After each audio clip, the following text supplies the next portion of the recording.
اگر تو شادی کے بعد بیوی کے آنے کی وجہ سے خاوند کو سکون نہیں ملا تو اس کا مطلب ہے اس نے گھر کو زینت نہیں دی، اور اگر شادی کے بعد اس بچی کو تحفظ نہیں ملا، اس کو اپنے گھر کے اندر سکون نہیں ملا، تو اس کا مطلب ہے خاوند نے اسے زینت، اس لباس نے زینت نہیں دی۔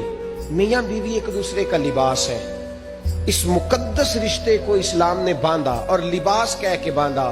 میرے رسول کریم علیہ الصلوۃ والسلام نے پہلے تو خارجی لوگوں کو منع کیا ہے۔ میری ذاتی رائے یہ ہے کہ میاں بیوی کی ذاتی لڑائی کوئی بھی نہیں ہوتی۔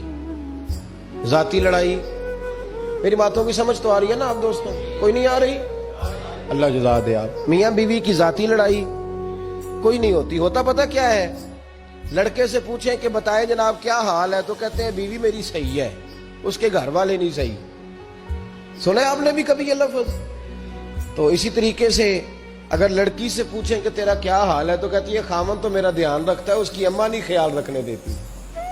تو لڑائی جو ہوتی ہے وہ تیسرے آدمی کی وجہ سے ہوتی ہے۔ تیری اماں آئی تھی تو اس طرح کہہ گئی، تو تیرا بھائی آ گیا تھا تو وہ یہ کہہ گیا، تیسرے فرد کی وجہ سے۔ میرے نبی کریم علیہ الصلوۃ والسلام نے تیسرے بندے کو سمجھایا ہے، تیسرے فرد کو حضور نے سمجھایا ہے۔ نبی پاک علیہ الصلوۃ والسلام نے فرمایا خبردار، ماں، بھائی، بیٹا، باپ سارے لحاظ کریں، بسنے دے میاں بیوی کو۔ اگر شادی کر دیا تو ان کو سکون سے رہنے دو۔ تم دو جملے کہہ کے چلے گئے، کوئی عیب نکال کے جو چھپا ہوا تھا خامن کی نظر میں، وہ نکال کے بتا دیا کہ تیری بیوی یہ کام بھی کرتی ہے۔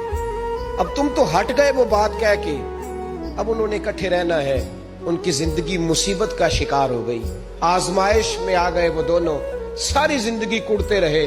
ایک عیب نکال کے لڑکی کے گھر والے لڑکے کا اسے بتا کے چلے گئے، تیرے خامد میں یہ عیب پایا جاتا ہے۔